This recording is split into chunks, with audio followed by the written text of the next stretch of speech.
Hi everyone. This is a series of videos in which we are discussing about construction and validation of tools. Now the concept is validity. After reliability, we have to see whether our tool possess constructed tool possess validity, the definition. The degree to which the test actually succeeds in measuring what it sets out to measure. We have types. There are four types: phase, content, construct, and criterion. In construct, we have convergent and divergent. In criterion, it is concurrent versus predictive. Phase validity is the simplest of all. We'll go for it. A test appears or seems to measures what it intends to measure. So we'll give you examples. What is the capital of India is the first question. And what is the next number after 2, comma 9, comma 28? Are these questions are same, measures the same? Are these question measures different ability? Yes, these questions measures different ability. The first one measures general knowledge.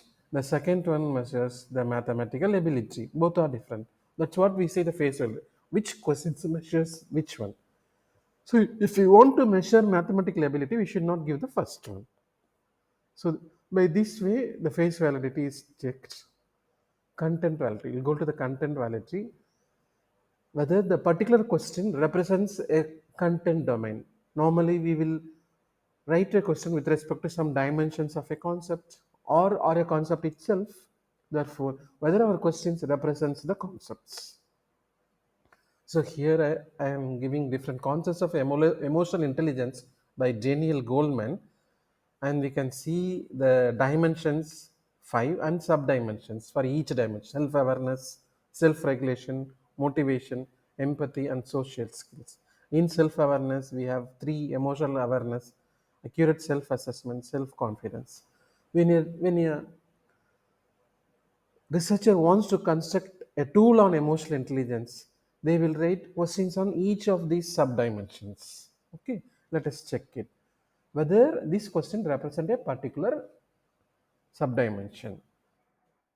So this is one question. A student often interrupts you when you are teaching. You are unable to continue the class.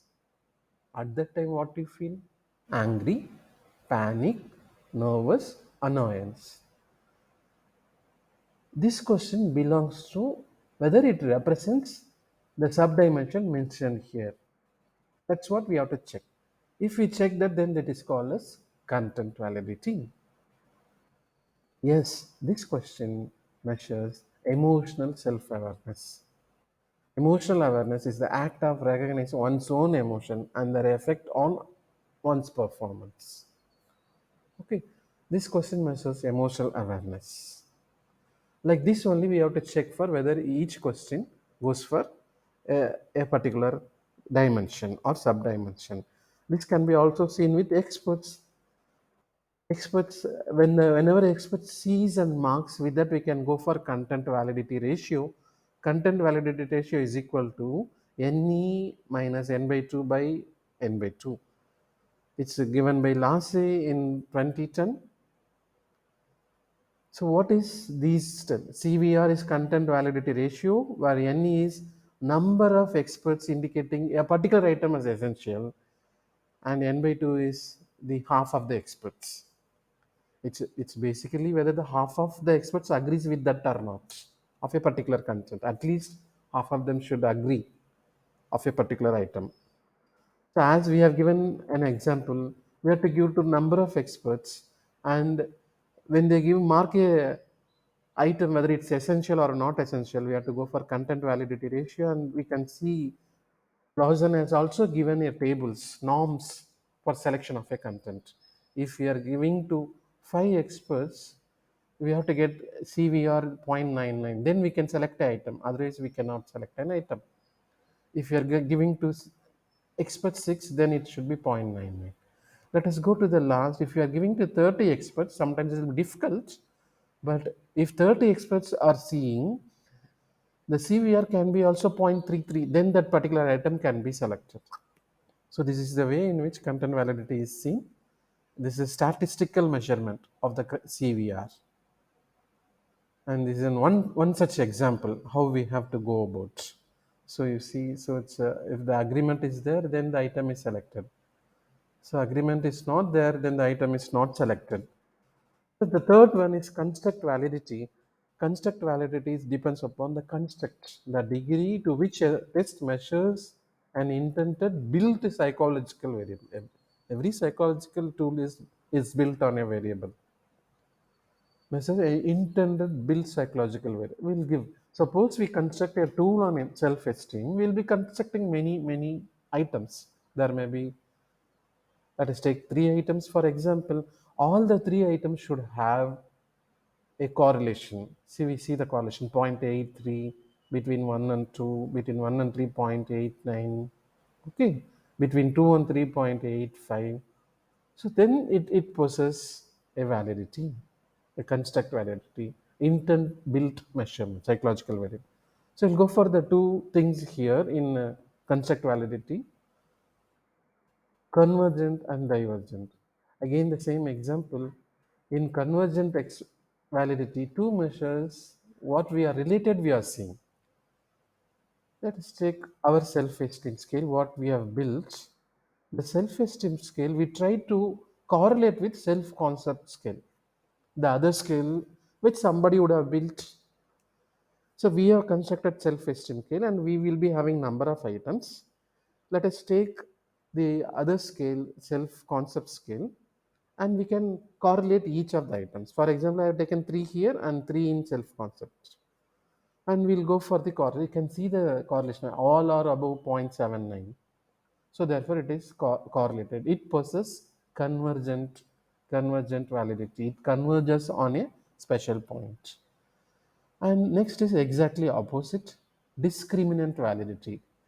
There we have taken two related concepts. Here we have to take two unrelated concepts and see the correlation. What will be the result? That should not go together. That won't go together. Okay, this is called a discriminant validity. So here the self-esteem is kept as such, and we have taken a scale on stress, and those items are tried to differentiate, discriminate. You see the correlation between stress and self-esteem, say 0.02, 0.12, 0.09.